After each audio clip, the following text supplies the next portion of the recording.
কুমড়ো দিয়ে মাংস রান্না।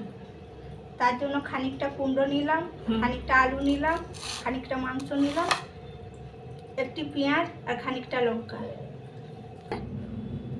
এরপর চলো রান্না করি। স্টার্ট করছি। প্রথমে সর্ষে তেল দিয়ে দিলাম,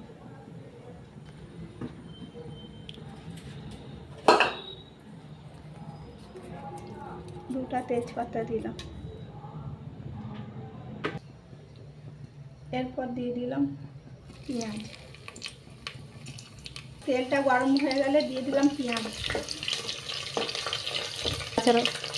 পেঁয়াজটাকে ভালো করে নাড়াচাড়া করে নিলাম। এরপর দিলাম আদা রসুনের পেস্ট, খানিকটা দিলাম হলদি, খানিকটা লঙ্কা গুঁড়ো, খানিকটা জিরে গুঁড়ো, খানিকটা নুন। এরপর নাড়াচাড়া করতে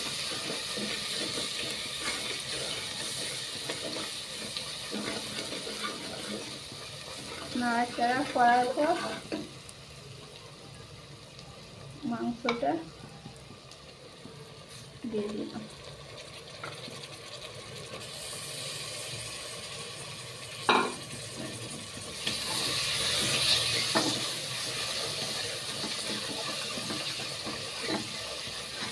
ভালো করে মাংসটা নাড়াচাড়া করে নেব।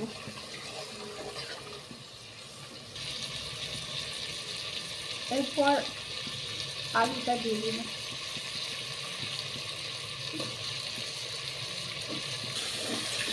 আলুটা নেড়ে চেড়ে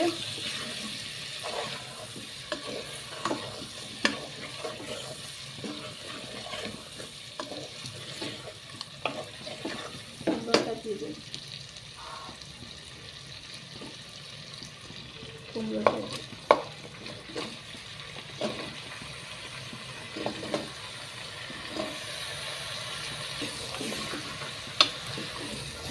এরপর কুমড়োটা দিয়ে দিলাম। কুমড়োটা দেওয়ার পরে নাড়াচাড়া করে নিলাম।